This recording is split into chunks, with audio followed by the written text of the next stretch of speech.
గత 2 రోజుల నుంచి పౌర సరఫరాల శాఖ కేటాయించిన తర్వాత వాస్తవాలు తెలుసుకోవడానికి ఒక ప్రయత్నం ఖచ్చితంగా ఒక మంత్రిగా నా బాధ్యతగా నేను ప్రారంభించాను.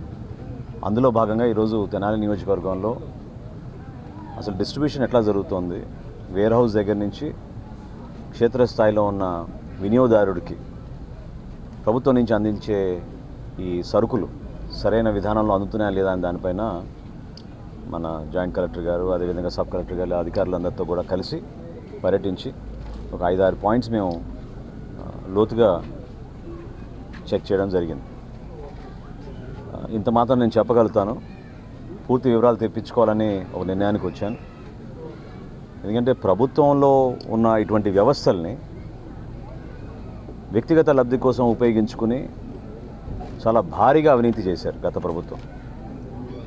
పౌర సరఫరాల శాఖలో నిన్న ఇవాళ నాకు అధికారులు అందించిన సమాచారం చూస్తుంటే ఎంత దారుణంగా ఈ వ్యవస్థని వాళ్ళ స్వార్థాల కోసం,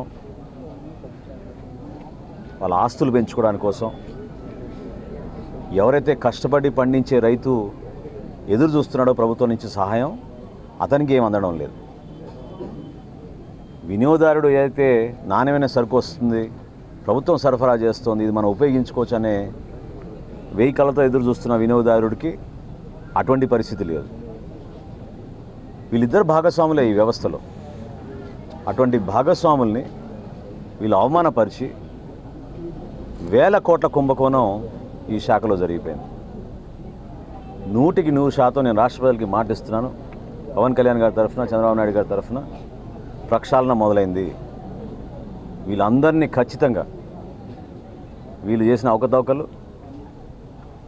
ఈ భారీ అవినీతి అతి త్వరలోనే క్షేత్రస్థాయిలో ఇదే విధంగా పర్యటించి బయటికి తీసుకొస్తాం. ఇందాక మీరు చూశారు, కొలతలు మనం చేసినప్పుడు ఏ విధంగా నమ్మకంతో పెట్టెలో ఉన్న సరుకును తీసుకొచ్చి ఫేర్ ప్రైస్ షాపుల ద్వారా, మొబైల్ డిస్పెన్సరీ యూనిట్ల ద్వారా వాళ్ళు అందించినప్పుడు ఒక సామాన్య కుటుంబం నుంచి ఒక మహిళ ఆమె అడగలేదు ఈ ప్రశ్నలు. 500 గ్రాముల బదులు 450 గ్రాములు ఎందుకు ఉంది, ఎందుకు ఈ విధంగా మోసం చేస్తున్నారు, అది ఎలా జరిగింది, దీన్ని సరఫరా చేసిన వ్యవస్థ, కంపెనీ ఎవరు? ఆ ఉదాహరణ చూసిన తర్వాత పై అధికారులతో మాట్లాడాను. రాష్ట్ర వ్యాప్తంగా సరుకులు అన్నీ కూడా పంపిణీ ఆపేసి ఇమ్మీడియట్గా ఒక ఆడిట్ చేసి రెవెన్యూ వ్యవస్థలో ఉన్న తహసీల్దారులు, జాయింట్ కలెక్టర్లు అందరూ కూడా అప్రమత్తమై వారం రోజుల్లోపు ఒక సమగ్రంగా దాని గురించి రిపోర్ట్ తయారు చేసి అందించమని నేను కోరడం జరిగింది.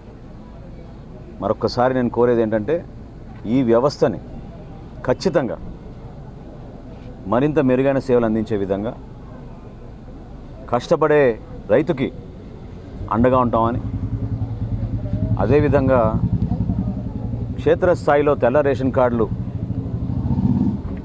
వినియోగించుకోవాలని ఎదురు చూస్తున్న వినియోగదారులకి రాబోయే రోజుల్లో ఆ సరుకు పంపిణీ విషయంలో కానివ్వండి, నాణ్యత విషయంలో కానివ్వండి, ఎక్కడ కూడా రాజీ లేకుండా మా ప్రభుత్వం 100% మీకు ఆ భరోసా ఇస్తాం.